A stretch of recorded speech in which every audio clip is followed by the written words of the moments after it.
All good. Good. Honor and a pleasure to have you. Divya, you have traveled a lot. You have, worked in India, you have worked in the US, and then you have decided to go the entrepreneurial route. And so it's been always in the back of mind, sometime I should get in touch with you and try to understand. So let us just straight away jump into it. Is this storytelling and what visual storytelling? I don't know what exactly is the word for it. What is it, and how how is it having an impact in the modern world? Okay.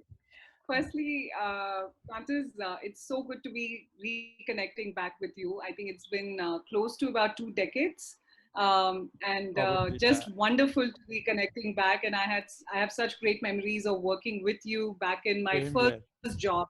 And so yeah, so absolutely great. Yes, it's been a long ride. Um, and yes, it's I've traveled all over the world now, and now I'm back in India. I'm based out of Hyderabad. So to your question, Francis, with respect to the work that I do now, so my background has been in human resources, which is Correct. when you and I met, primarily in HR business partnering, talent management. That was the core part of my working career until 2012. And in 2012, I had moved to the US because of my husband's job move, and that's when I decided to invest in myself. And I got certified as an executive coach, and that was in 2012 in Washington, D.C. So I went through a 9 month certification program, and I was just exploring. I had no plans to become an entrepreneur. I was just investing in myself, and I decided to go down that route to, just expand my skills. And little did I know that I would start doing that work more professionally as a coach. And so I started my coaching career in the US. And as I started to work with clients, both individuals and teams, I discovered something about myself, that I was a very I am rather a visual thinker. And so, as people would share their storyline or their challenges or things that they were grappling with, um, there were visuals that were emerging in my mind, as we were having those conversations. And I found myself not really drawing, but being able to capture some of the anchors of those conversations in a visual fashion. Maybe like in the form of a metaphor or icons, or just being able to play it in front of my client to say, hey, is this a right picture of what you are thinking about, or some of these metaphors which might help someone to change their direction, help them propel to move forward, to make better decisions. And that entire conversation was a form of storyboarding, which is actually what I do now. Storyboarding comes from the world of Disney. So Walt Disney was the first person who started with the work of storyboarding. In fact, Disneyland came up because of storyboarding. The entire strategic plan of Disneyland was put together as a storyboard, not in the form of Excel spreadsheets. Okay. And so the idea is to see that there is a progression of a conversation, and a progression of different frames, of different decisions and choice points that each of us make. And together, when they all string together, that becomes a storyboard. And Okay. you kind of start to make sense. But if you look at just one frame as a standalone, it does not convey any story. But when you string it together, then you kind of see something emerging. So I decided to bring in that into the world of the work that I do as a coach or as a facilitator. And that's what's called visual facilitation, both one-on-one as well as in teams. How do you coach people? Yes, I do. Okay. So I think coaching technically began as part of my HR career. Even though I was not certified or professionally as a certified coach while my HR career was on, but Okay. I found myself drawn to leadership development and one-on-one conversations with senior leaders, who are looking to manage complex teams globally or looking to move into different roles. So it seemed like a natural transition for me to enter the world of coaching because I was anyway enjoying that part of my work as a HR professional. The visual part of it happened when you were here itself, or what kind of triggered that visual component? The visual component part of the work happened much later. And it was purely by accident because like I said, I finished my coaching certification. I had started the natural route of how a typical coach starts, like set up a time and meet folks. And I'm a copious note taker. I love taking notes. And I think everything has some connection. I won the handwriting prize when I was in kindergarten. So I Okay, was okay. always known for my handwriting, and I think it's It's always hardly stayed with me. So surprising. I love using my hands. So when Uh-huh. I would hear, when I would be listening deeply, I also need to put my hands to paper because I would be capturing certain conversations that would emerge from my clients. So I think visuals was the next step Okay, because it okay. just seemed like I could connect what I was taking as notes. And it was not that I was always taking notes when obviously we were in a dialogue like you and I, we are listening too, but Correct. there are some nuggets of conversation that you don't want to miss. And therefore, I would capture that on a pen and paper, whether it's virtual or in person.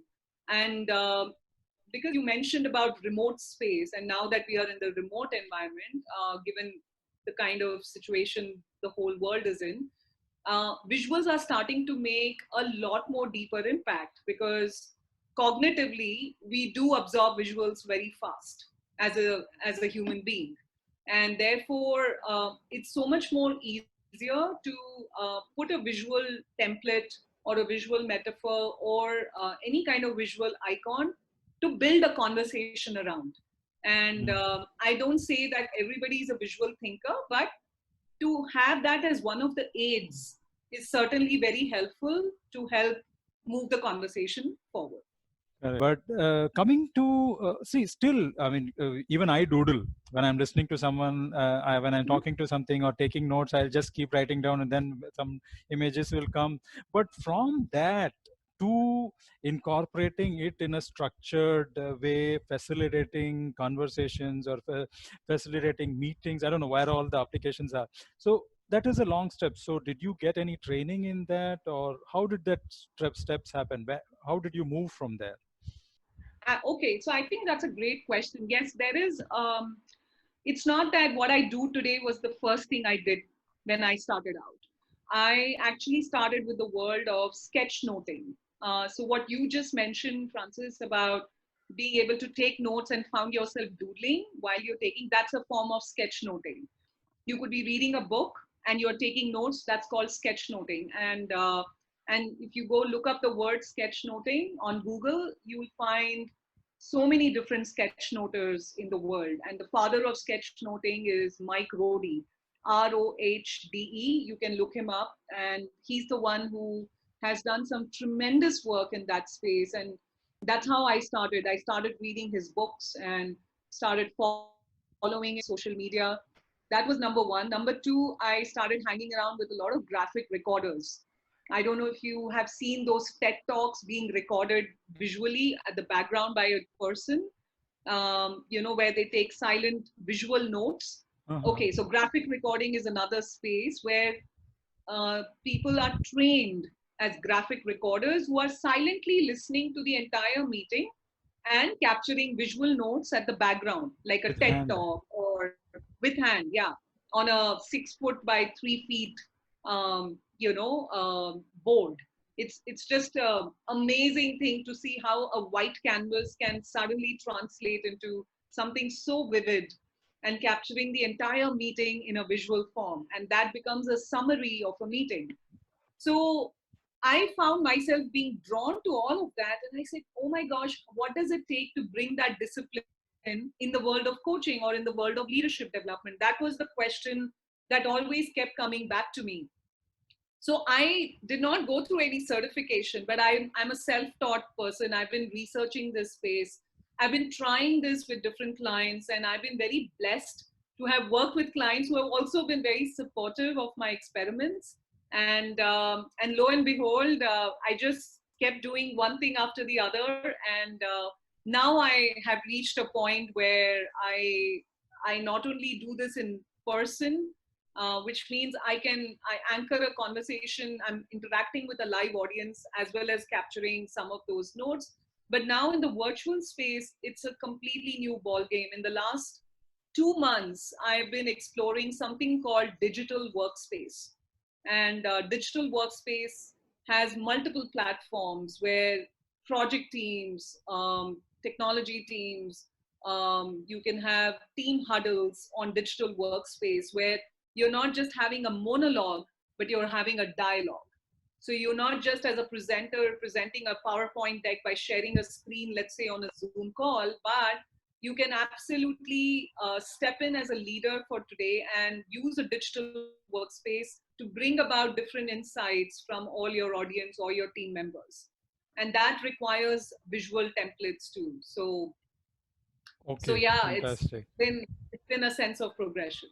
Yeah. So, can you just tell in brief what exactly, what kind of a project would you be doing? What kind of a facilitation? Would you be facilitating conversations between conflict-ridden teams, or what exactly is the kind of work that you'll be doing?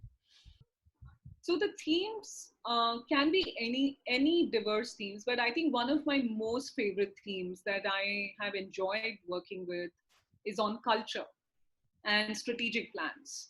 So defining culture, defining the core purpose of the organization, defining the why of the organization, strategic plans with respect to what are the vision, mission, values, and how does that tie into their behaviors. What kind of norm setting would they be doing? So all of those conversation does require organizations to start focusing on not only just capturing it in a conversation format, but also in a visual format. So those discussions bring in the best of both my worlds, both of my coaching world as well as the visual world.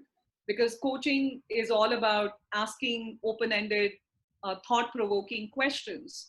So once you ask a good question, you can extract some very good responses. Now, those responses can be captured in the form of visuals.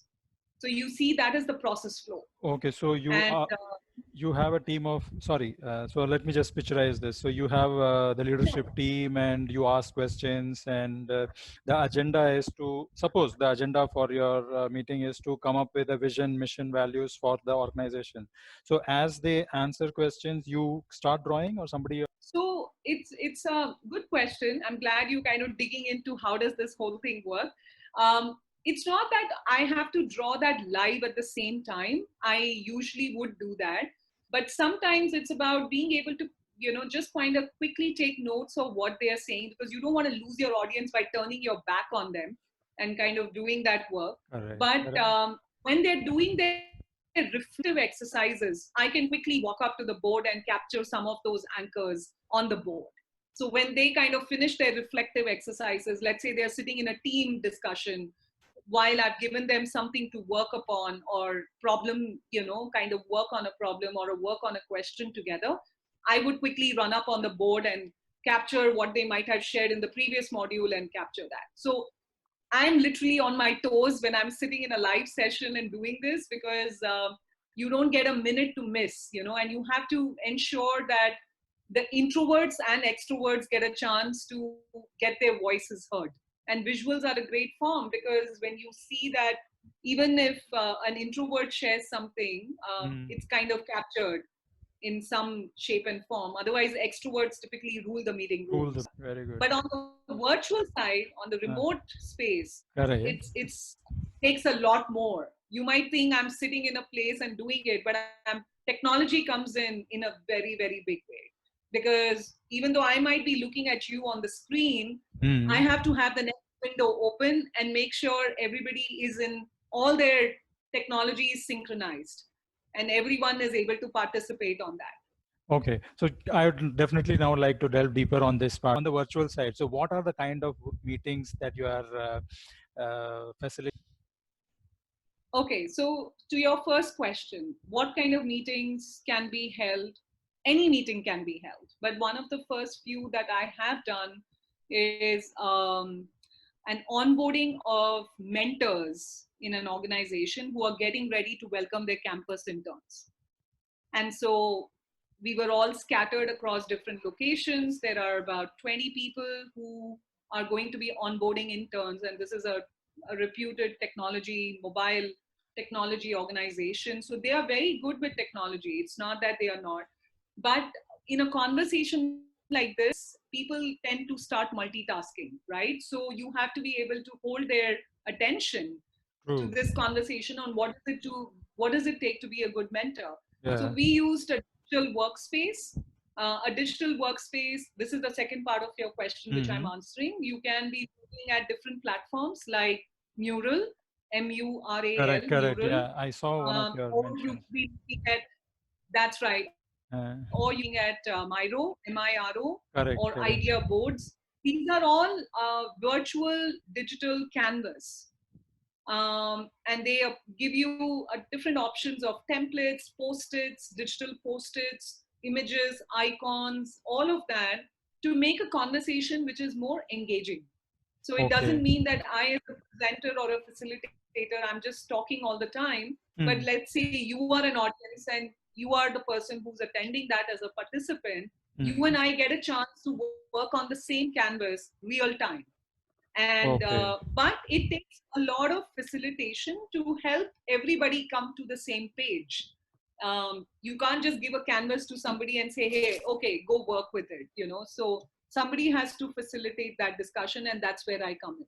So I would structure that conversation, give them a certain sandbox, frame, template, visual icons, Okay.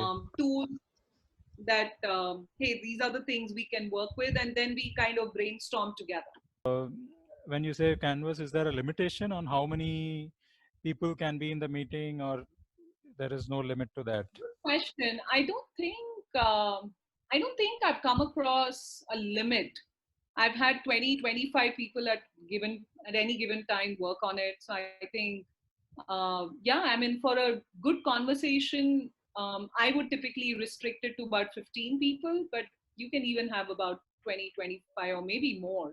But I Okay. wouldn't know technically how many people are. There's a time limit to that. But I've seen larger organizations do this too, and you can have polling on it. You can, you have so many different platforms Okay.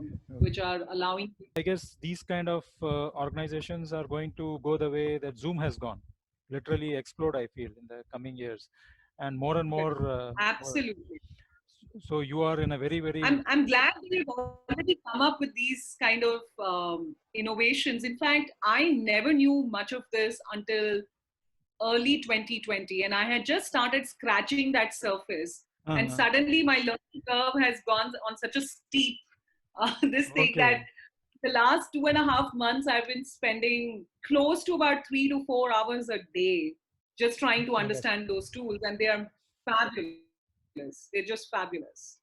And more of the training is moving to this kind of remote remote training are going to pick up. So you, I would say, you must be on the, you'd be on the very right place, good place to be in. It is, Francis, and I think I would call this as my second pivot point in my career right now. Like I said, I had my first pivot point when I entered the world of coaching and started that work. This Correct. is a second pivot point because I'm again investing in myself and Correct. starting back into what does it take, because what we did in the past is no more relevant. True. True. That part of the world is, I wouldn't say it's completely gone, but most part of it is gone. And I was in a sense of denial for a few weeks, that, oh, things will get back to Correct. normal, and Correct. Correct. we'll all come back to that regular life. This is, but no, it wasn't. And that's when it hit me that, hey, you know what, now is the time. But I think this is why one needs to stay connected and continue to network, and see what's happening in the world and not shy away from learning, not shy away from saying, I don't know this, Correct. and find out and hang around with people who can teach you that. So I actually again invested in myself, picked up classes, even took up classes across different time zones. Sitting out of India, working on a US time zone at 11 p.m. or 12 a.m. in the night, going through those sessions, and that I think paid off because, and I wouldn't say I'm there, but I know a fair amount that Fair amount. I feel a lot stronger and more confident. And I'm still learning. Every day I'm discovering one more tool and one more tip. And I have a whiteboard next to my desk where I Okay. have writing stuff with my colored markers. So I haven't left my colored markers, even though I'm on the digital Of course. workspace Of now. course. Of course. That's still a pretty integral part of my work, but I'm trying to bring a blend of both. Okay. Great. So, how do you see yourself now? Maybe next 6 months. How do you see the industry, the workforce progress? What is your perspective on it? And then, what do you see is your opportunity? Okay, you actually, it's a very good question that you are asking, and it reminds me of one of my most favorite quotes by one of my most favorite authors, and her name is Herminia Ibarra. It's a book. Her book is something I always recommend to a lot of people. Her book is called The Working Identity. Is the professor of organizational behavior at London Business School, and her Okay. book called The Working Identity is one of my most favorite books on transitions, career transitions. And one of her favorite quotes, which I love, is doing comes first, learning comes second. And to your question as to where am I heading in the next 6 months, um, I see myself as someone who is going to facilitate conversations, regular day to day conversations in a creative way. That's what I see myself doing more of. And Okay. it could be one on one or it could be in a team. But I see myself facilitating day to day, regular, mundane conversations in a creative way. I think as leaders, we need to reinvent ourselves. We Hmm. cannot be just who we have been all this while. So I think that's the conversation I'm having with leaders of today. Who are you becoming as the days go by? Yes, Okay. we have a challenge, but we can't shy away from this challenge. But we have an opportunity to reinvent ourselves. We have an opportunity to reinvent our meetings. We have an opportunity to reinvent our one on one conversations. So, what are we learning today that we can start to try and craft experiments in our own capacities? You don't have to try something big. You don't have to try something out of the box, making you feel like, oh my gosh, this is overwhelming me. But try something to come out of your comfort zone to be able to expand your capacity. And that's the work I want to do more of Okay. with every leader who I'm interacting with today. So whether it's in the form of helping them understand digital workspace or helping them understand asking better questions to their teams, helping them look at a problem more creatively. I use a lot of design thinking principles. So, starting to bring in a lot more empathy mapping into the conversations to help leaders of today understand the problems better and to innovate better. Because I think that's an area that we can all do right now.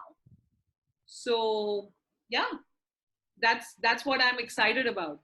Okay. Now, see, you are into coaching. Mm-hmm. Then in coaching, now you have visual storyboarding or visual thinking, Visual facilitation. visual thinking, Yeah. correct? Yeah. So now you have added one more circle to that, design thinking. Now, where Mm-hmm. does where does design thinking come into this matrix? How are the So design thinking? Sure. Uh, Okay. Good question. And you're picking up all the correct nuggets. Design thinking is actually, as much as we think it's another discipline, it's actually not. We are constantly doing design thinking in our lives. Design thinking has 5 steps. It starts with empathy, and then it goes down to defining, and then you are doing, prototyping, testing, so there are these different steps that you follow in design thinking. But you can apply design thinking in anything in your life, from personal to professional. Most people think design thinking is all about product development. You can correct. design think conversation. You can design think something in your kitchen, depending on what is the true need and what will it tackle, for you to be able to prototype something which is a cheaper form of a real investment that you want in a product, and then you go ahead and launch it.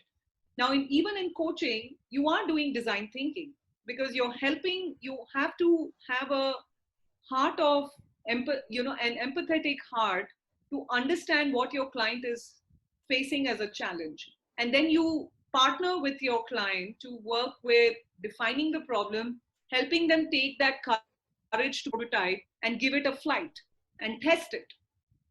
But most of us don't come out of that mode of what we have always been, to a design thinking mindset, to be Hmm. able to start to look at something in a more broader way. So Microsoft, Correct. a lot of they have they have done such tremendous work with their empathy mindset, that even the way they came up with Skype or Microsoft Teams, or technology platforms that would cater to physically challenged people, and helping. And how did they do that? They did that with a design thinking mindset, with starting with a very strategic empathy mapping, where you're able to understand the needs of your users, and also be able to understand what are the dimensions which affect them uh, from in their environment, to be able to then articulate and say what is the kind of work or the product development that needs to happen. My Okay. submission is, don't restrict it to just product development. Yeah. Bring a design thinking mindset to leadership development, and start to look at it in every conversation, where you can start with an empathy mapping and trying different interventions with your teams, where you can give a prototype. You start with something and give it a certain flight. Okay. You mentioned we can bring in design thinking into conversations also, Mm-hmm. something like that. So, can you just give a small example? What exactly is the in the play here? And when we say design thinking into conversations, So let me give you an example. Let's say an organization is starting to look in to bring about an innovation mindset in their discussions. And a leader is struggling to be able to bring in that sense of innovation mindset in the organization. You would apply a design thinking approach to a conversation like that. So what I have done, and this is something that I have been working with, is I'm starting to design visual templates, like an empathy map. So I kind of draw an iceberg, and let's say they're starting to work with a certain client and they're struggling with how to get through. We encourage the team members to do an empathy mapping. Every individual should take a shot at empathy mapping, as okay, to how to work with that client, and how much of that client do you know. Is it very tip of the iceberg, or do you really understand what are the pains of your client? And that's the first step. That's the first step of design thinking. So this is what I'm working on, is the mindset side of the work, the mindset side of the world, not the product side of the world, but the mindset side of the world.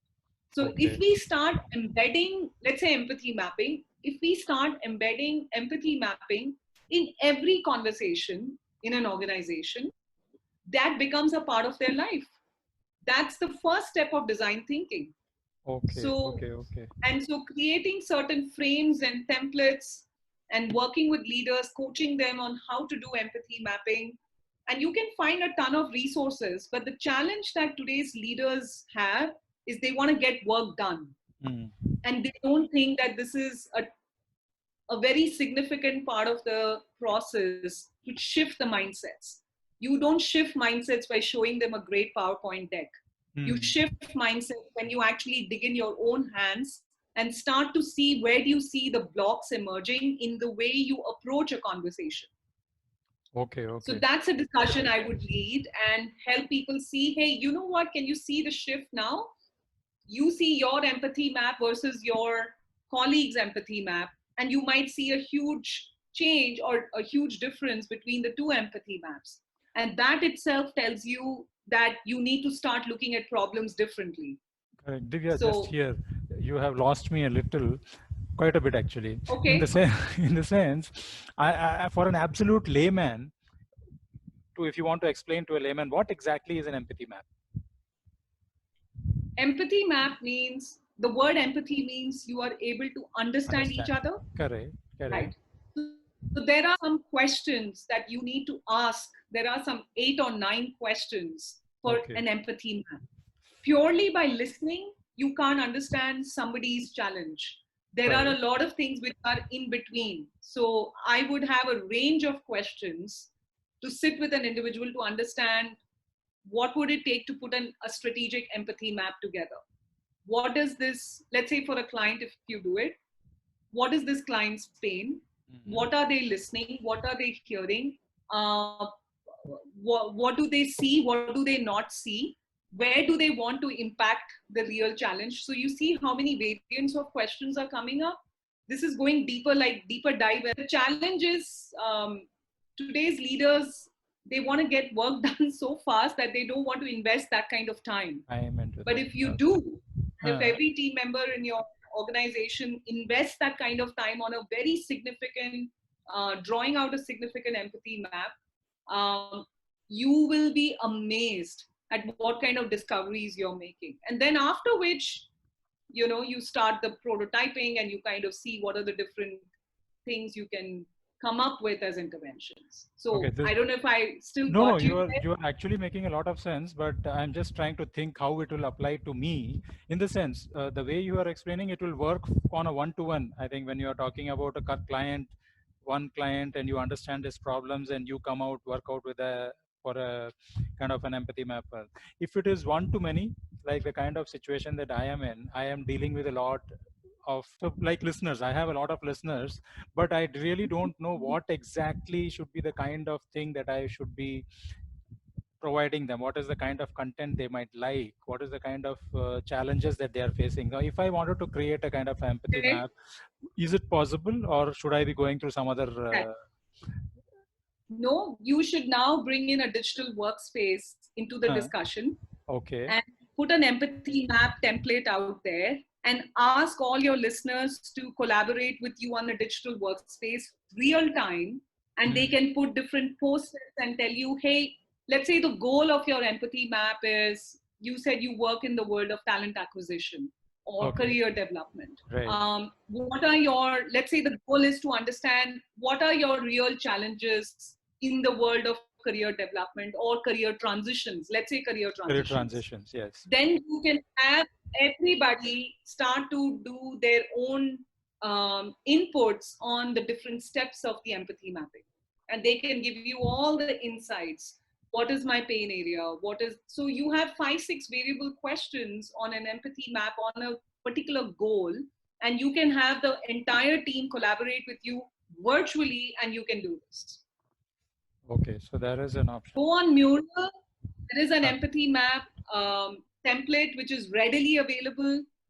All uh, you have to do is just send the link to all your audience who you want to collaborate with on that empathy map, and you can give them a problem statement or a goal, and all of you can come up with your responses, and you will be amazed as to what you would discover from that conversation. fantastic. That was very helpful, Lydia. Great. Sure. So yeah, seriously. So it's really engaging listening to you, the kind of work. So Okay, thank you. let's I do let's enjoy my work for sure. Let's step back a little and try to understand your career progression a little. So, or seven is when we were interacting. So, just take us through your career after that. And what? Okay, so I joined as a management trainee in Delphi Automotive Systems back in 2002. So, and I was very fortunate to have joined that organization. That was my first job. It was just such a joy because I had a wonderful opportunity to work across three different units, starting from the corporate office in Gurgaon. Then I moved to Bangalore to the plant, and that's where I think I met you, Francis. Yeah, I was part of the plant HR team, and correct. then I went to the tech center. And most part of my stint in Delphi was in HR partnering with the business, and then I also did a lot of training and development role as well. So I used to travel to our regional headquarters in China quite often, and that's where I picked up my training skills. Okay, okay, And that was another, I used to do that over and above my HR partnering role. So HR business partnering role. okay, So I okay. was with Delphi for about 7 years, and then I moved to Deutsche Bank. So you're right, I worked with their Deutsche Bank's operations office, office in Bangalore in India, the service center. And I was the HR business partner for a bunch of operation clusters and the technology vertical of Deutsche. So So that was about 3.5 years, 3.5 years, yeah. and I worked in again. I was in HR business partnering, but I was being drawn to succession planning. I ran the performance management process for India. I ran the succession planning process for India, and I jumped into talent management as my last role before I left in 2012 when we were moving to US as a family. So things were going well, but because my husband's job was moving, so I had to quit at that point. So Okay, that was my professional HR working career. And then when I moved to US is when I jumped into coaching. I got certified as a coach in 2013. okay, My okay. first, again, initial 6 months was very hard, just settling in and figuring out a new country and learning how to drive a car, learning how to shovel snow, and all of that, which was Which part of US? like we were in Ohio, Ohio. and Okay. Ohio is in the Midwest and South. And then I found out. I said, so what do I do? I had to begin somewhere. I could have worked, but I thought I was getting an opportunity to study something for the first time because I'd been working for so long. Mm. And I decided to enter the world of coaching, and I never looked back since then. So, in an entirely new place, having no prior experience in entrepreneurship, how was it? I mean, just getting into, how were you building the business? I mean, when you started off, how did it go? I know it's such a maze for me as well. But I think one thing which really, really helped me, and it wasn't so much about me, Francis, it was about the people who really helped me a lot. In a new country, you cannot, I mean, I didn't have my own network because I never knew Exactly. anybody. Mm. So, but then I started volunteering after I finished my coaching certification. I started working. My first set of people who I coached were actually African American children in an underprivileged school in the most underprivileged part of that city.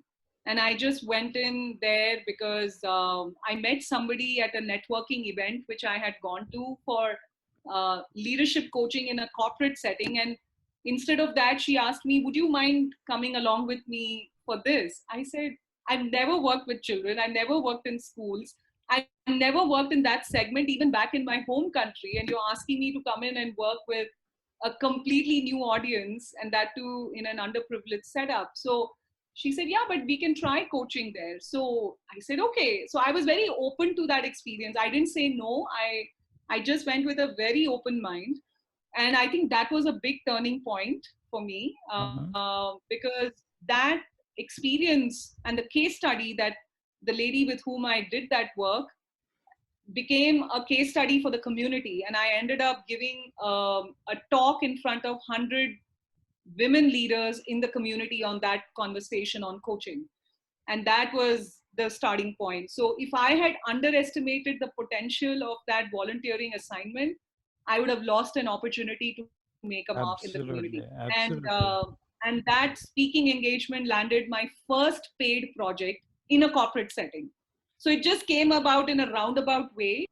And but I think volunteering was really very helpful in a new country. It's very important to first appreciate the culture of the community and the country and understand what is it that they have to offer and what are the challenges they are facing.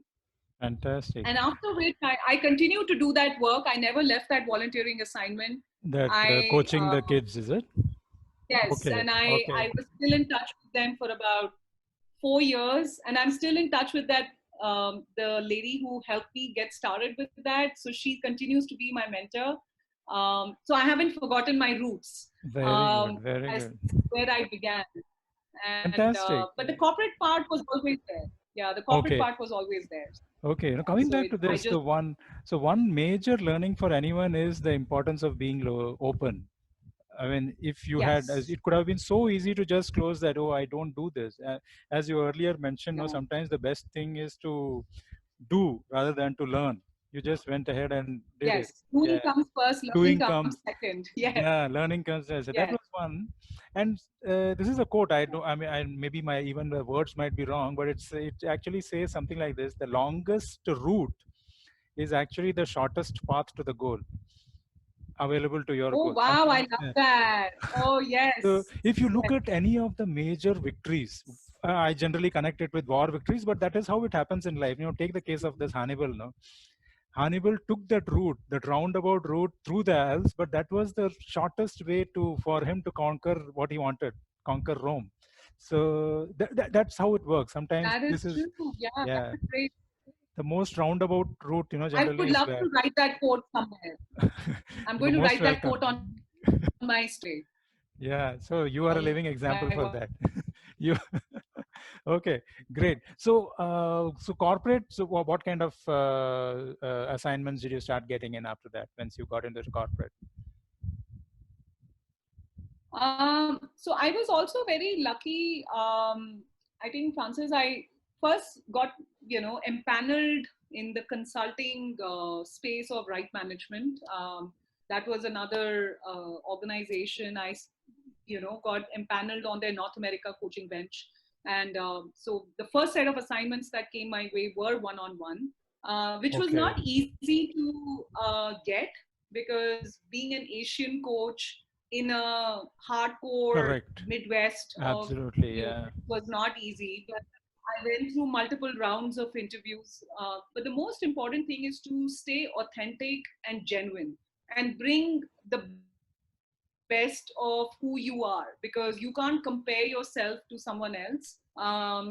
If you are going to constantly compare oneself, yourself to another person, there is no way you can showcase the Absolutely, best yeah. of who you are. So I Correct. think that really helped me. And then after that, I also started doing a lot of team facilitation, wherein I started working with executive teams on, like I said, culture mapping, helping them put together their strengths repository for the entire team and what they can do. And this was an executive team where 50% of them were part of the legacy team, but the 50% were newer.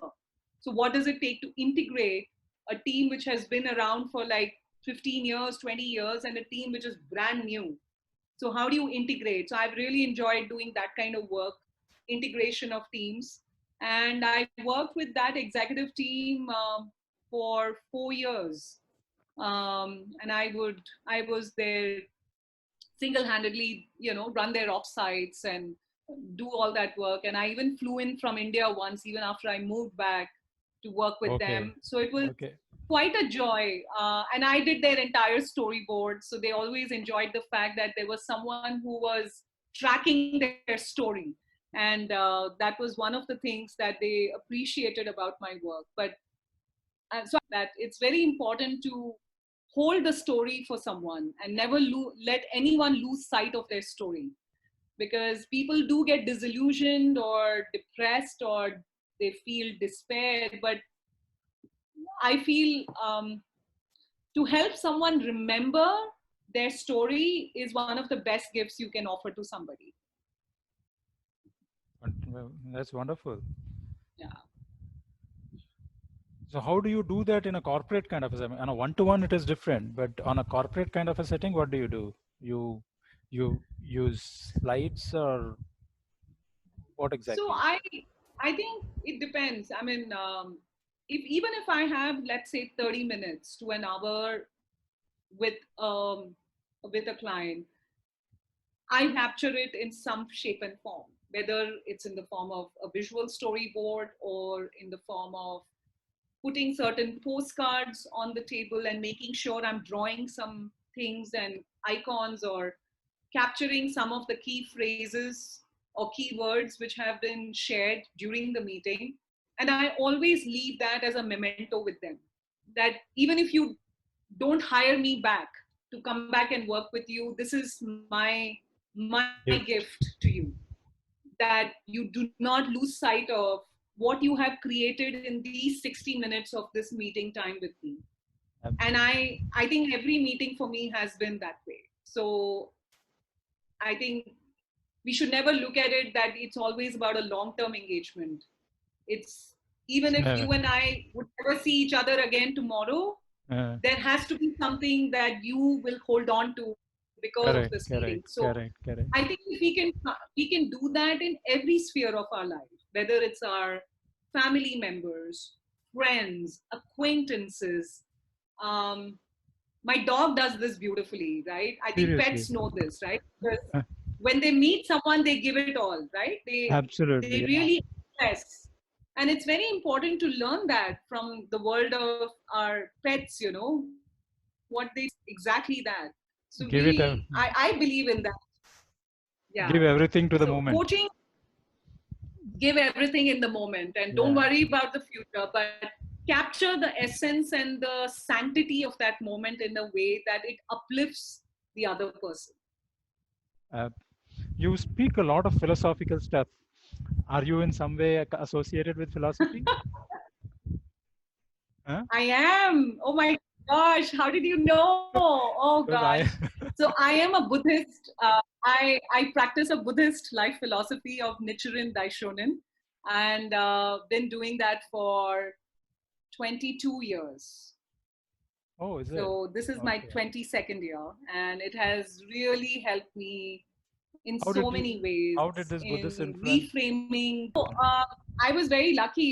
A dear friend of mine walked into my life in 1998 when I was at the deepest pits of my academic career.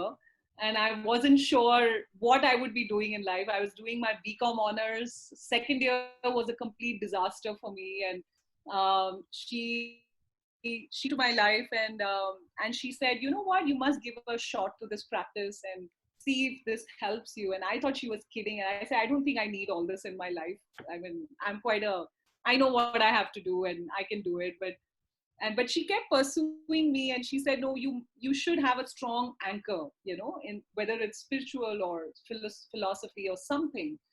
And so I just went purely out of curiosity to one of our discussion meetings where she invited me on that, and it just turned me around. And I think there is so much I have learned from that practice. And my mentor, who's a Japanese, he's based out of Japan. His name is Dr. Daisaku Ikeda, and he has written such tremendous books on how to live life, on how to really apply that.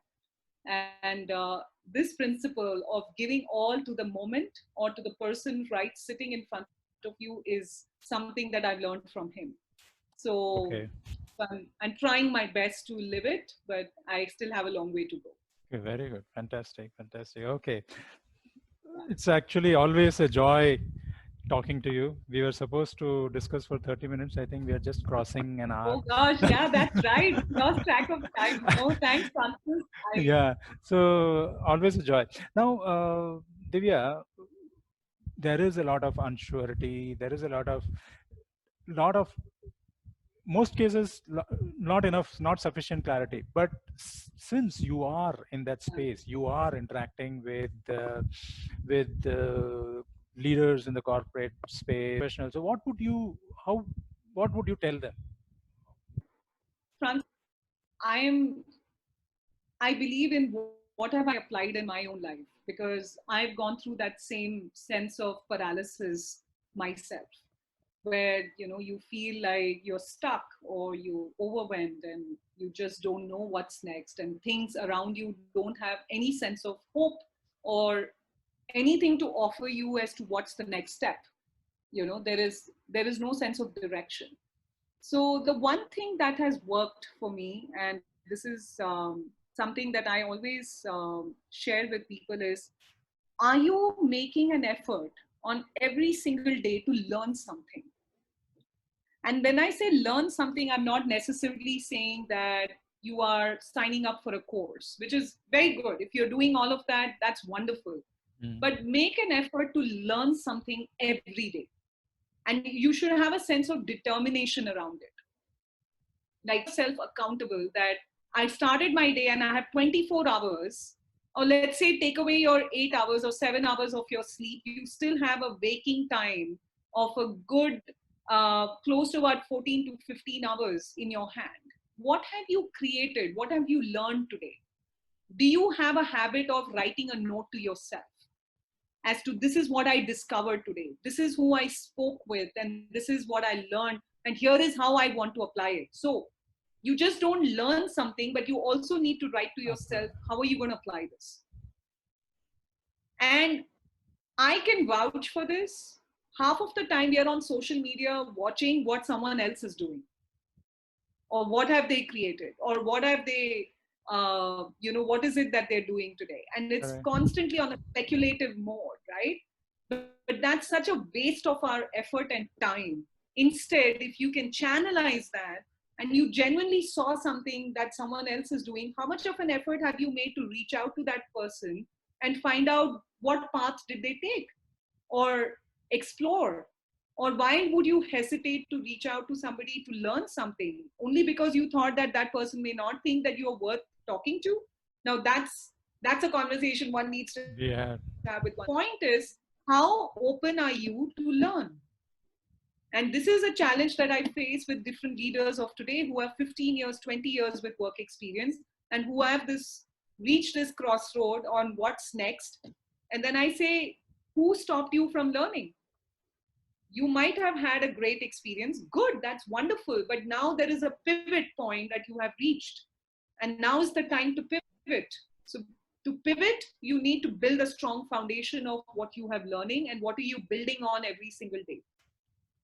And I think there is nobody who has gone wrong if they've invested in learning and building themselves. So whether it could be signing up for a program, learning a new networking skill, joining a group where you get a chance to have a conversation with even one or two people in a week who expand your perspective and a view, is huge. But if you're going to constantly be in the same world and the same environment and you say nothing is changing, why would it change? Why would the universe want to present a sense of opportunity or a possibility to you if you have not made an effort to reinvent yourself? And reinventing, mind you, does not mean changing your career. Reinventing, even in your current career, can happen. And that's my challenge to every leader I work with today. Okay. So I can be pretty tough sometimes. So, Okay. Okay. Okay. Okay. So we but that's my submission. no, but reinventing in your current career, by that you mean learning new stuff and Learning okay. new stuff, expanding your network, learning new technologies. And I think sometimes we all feel that we can't do this. This is beyond me. Correct. I Correct. can't get my way around this. There is no option. There is, you have to, but you can Absolutely. find people to help you. Exactly. Find a mentor for yourself. If you are really struggling with something, find a mentor for yourself. And there are so many platforms out there which allow you to go and look for mentors. You don't even have to shell a penny out, but there are networks so much out there to which are offering that kind of support. It's our inner hesitation and inner inhibitions that do not allow us to go out there and seek that help. So asking for help is very, very crucial. If you don't know something, say, I don't know, but I'm out to here to learn. And you will find it. You ask for help, the universe will provide it. Well, Always. absolutely. Buddhist philosophy. Huh? Yes, that is the Buddhist perspective. Yes, you are right. Yes, Okay. you're right. Great, Truly. great. So, what does Divya do on a weekend when you're not storyboarding or when you're not doing the visual thinking? How do you spend your weekends? Okay. Okay. Uh, I follow a lot of food bloggers and I oh, try okay. cooking. Oh, is And it? Okay. so it's not that I enjoy cooking all the time, but I do love following different food bloggers. I love South Indian cooking, but I also love North Indian cooking. And I'm constantly watching a ton of food bloggers on Instagram, and I'm And you are trying different things. you're trying. So, Uh, anything tried and successfully I recently? play with my dog a lot. I'm a Okay. very big pet lover. Okay. What's his name? Yes, yes. So when you live in the US, you have to learn how to cook well. Correct. Correct. so, So, what so have you yes. tried recently? Oh, what have I tried recently? I tried a brownie cake without eggs, and so that was a revelation with condensed milk. And so my son and I, we love experimenting. We watch a lot of Master Chef together. So we are Okay. constantly enjoying those kinds of shows. What I love about those shows is that you have very limited time and you have to come up Correct. with a Correct. Correct. beautiful dish, right? And I love those challenges. When my son plays tennis, we get to go and watch his tournaments. I'm a Okay. big pet lover. I Mm-hmm. love dogs, and I host dog parties at home.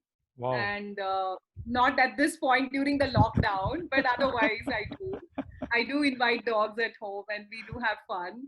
Okay. And Okay. yeah, so that's the other side of me. Fantastic. So you don't watch movies and all?